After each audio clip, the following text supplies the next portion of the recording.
Okay, so to start off today's lesson, fourth graders, we are going to look at the U final E rule. So when there's an E at the end of a word, consonant before that, and then a U before that consonant, it's going to make the U or oo sound. Let's take a look at some words. This is k, u, t, cute. Notice that the E is silent, the U says U or oo. Sometimes you have to play around with that sound to know. D, ook, duke. T, oob, tube. Ul, rule. Un, dune. Ute, mute. Ube, cube. Ud, rude.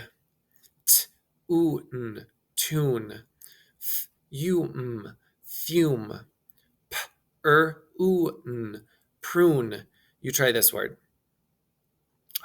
Ute, flute. Good. All right. So for vocabulary this week, the first word is cluster. Say that word, cluster. Cluster is similar things grouped together. So here you can see we have a cluster of grapes. Next word is the word landslide. Go ahead and say that word, landslide. Awesome. And the landslide is the falling down of many rocks on a steep slope. So you can see a picture here of a landslide that's happened. There's many rocks that have fallen down this steep slope onto a road.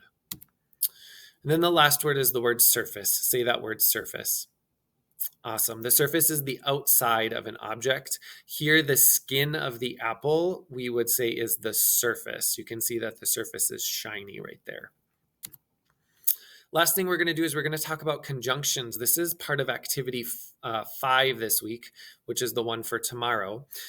Conjunctions are joining words that can join together a sentence, two sentences, or two sentence fragments. Okay, so here's an example. We went to the store and we ran out of eggs. Those are both complete sentences, but it'd be really boring if we just kept reading from a book that had short sentences like that. So sometimes we need to combine sentences or join them, and we can use conjunctions like and, as, if, when, and because. It makes sense for us to use because here, and we're going to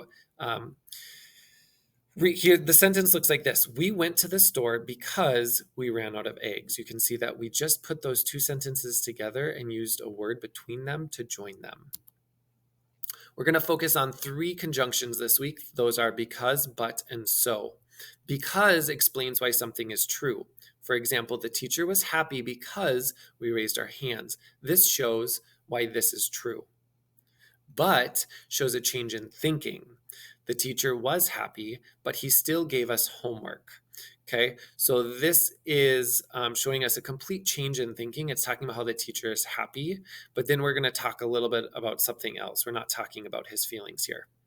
And then the last one is so, and that tells us what happens as a result. This is totally cause and effect, which we've talked about. The teacher was happy, so she gave us a longer recess. This is the cause, and here is the effect. Okay.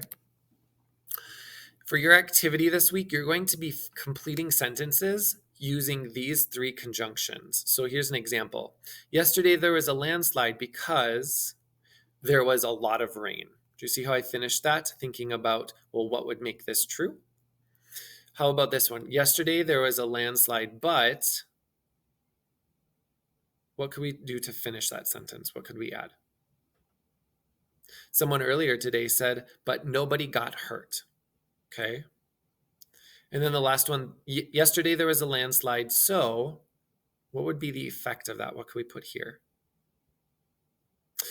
The road is now closed, right? Yesterday there was a landslide, so the road is now closed. This is what you're going to do in activity 5 this week, but the endings of the sentences will be given to you. All right, go ahead and get started.